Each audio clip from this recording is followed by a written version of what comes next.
So ito, may UP siya. So wala naman siyang aksidente kasi dito kung may aksidente. So na UP, maaaring nabaksakan ng something.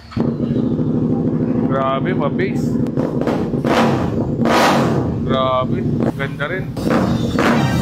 Lahat maganda no? Pareho maganda boss. Ano kaya pipiliin ko? Yung Acra, yung SC. So comment nyo nga kung anong piliin natin.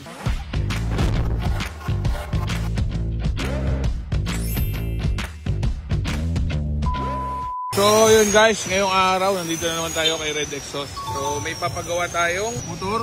So papalitan natin exhaust na ito guys. So ito yung Suzuki V-Strom 650. All goods naman to. Kaya lang ito, may tama at saka may UP. So papalitan natin ngayon yan guys. Bababa natin dito. So ito, may UP siya. So wala naman siyang accident. Maaring nabaksakan ng something. So pati dito.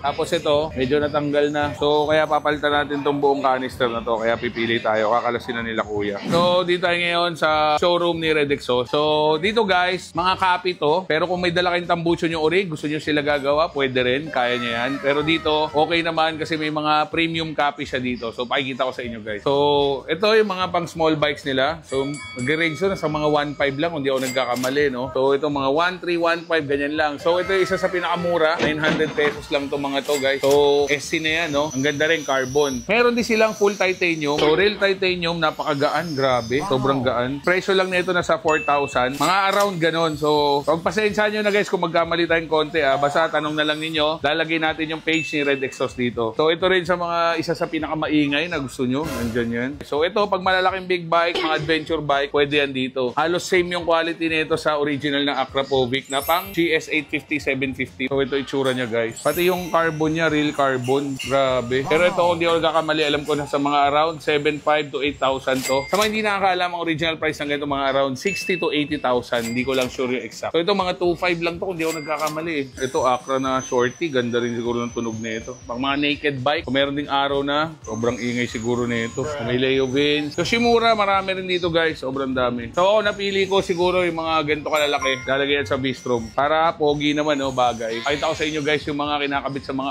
R1. So parang ganito yun, no. Ito medyo mahal. Pero real carbon, no. 6,000 to 10,000 siguro yung mga ganito. Pero napakaganda. At ito, mga real carbon to, Yoshimura.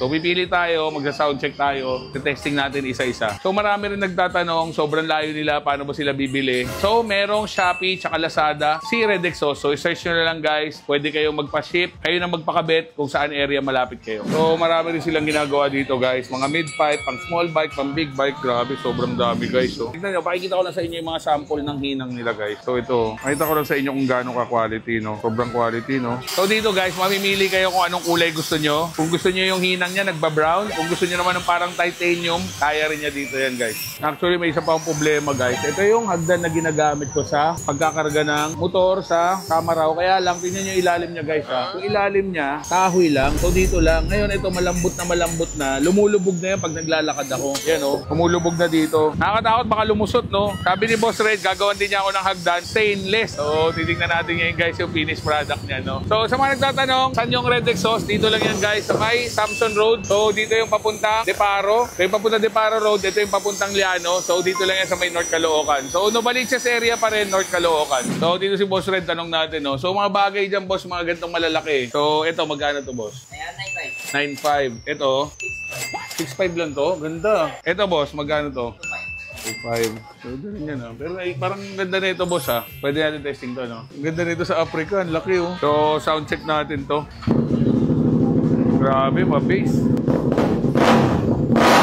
Grabe, ganda rin. So, try naman natin itong isa, guys. So, ito yung SC. Lahat maganda, no? Pareho maganda, boss. Ano kaya pipiliin ko? Yung Acra, yung SC. So, comment nyo nga kung anong piliin natin. Bagay kaya dyan, boss, pag ginanon. Kasi sa, ano niya, bracket niya. Pwede. Sakto rin, no? Sige. Yan na lang. Pastrip ko itong double hole. Kaya lang ito, boss. Maano pa kaya yan? Mababa pa kaya? Mga kalawang yan? Oo. So, dahil guys, kinakalawang na yung headers natin. So, papabuff na rin natin yan dito para magmukhang bago, no? So, yan ang maganda sa kay Red. Kung magpapabuff kayo, mura lang idadagdag nyo. Total, nandyan na at least bagong buff lahat. So, kakalasin nila ngayon to guys. Nakikita natin. So, ito guys, nakita nyo, sobrang kalawang, no? So, babuffin natin yan para terno dun sa bagong exhaust na ikakabit natin. Bahala na sila Boss Red dyan. Kayang-kaya, magmumukhang bago yan. So, dito nila binabuff guys. Ayan, no? Grabe, bilis. Parang bago na ulit. So, tatanggalin natin yung mga lumang kalawang na yan. So, nabuff na nila guys. Ganito na itsura. Parang brand new na. Yun, no? So, after nyan, kakabit na natin yung exhaust guys.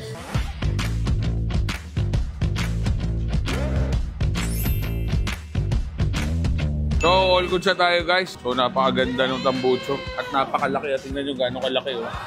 Bagay na bagay sa adventure bike. So, ito parang itsura niya. Parang pang GS, no? So, rail carbon. Napakaganda. Sobrang ganda. Tignan nyo yung finish. Malinis na rin yung headers. Bagong buff na rin, guys. Ayun, no? Sa loob, oh. Kita natin, no? So, 6.5 lang to, guys. Solid na pang adventure bike. May guard. Hindi ka mapapaso yung angkas mo.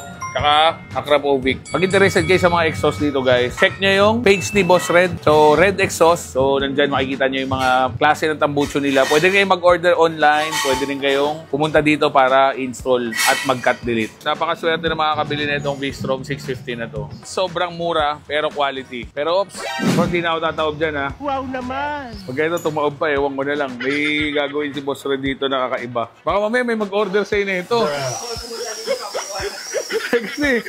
kasi yung mga nakatama raw, nagtatanong sa akin saan ko nabili hagdan eh. Sabi ko nga, natutumba ako doon. Papagawa kayo, pwede naman. Gumagawa rin si Boss Red yan. Message nyo lang, Boss Red. May hagdan natin, boy. Pinuluwagan doon, tapos bubuka to. Hanggang dito, dugtungan nilang dalawa. Kapilaan niya. Galing, telescopic. Kahit itaon ko, ito tumagod eh. Kasi may paano. Oo, ito na guys. Ito na yung bago natin hagdan. Gagamitin natin pag nagkakarga ng motor. Ito na yung before natin. Ito yung after. So, Jet Low Rider po ito. Ride safe and God bless. Let's go.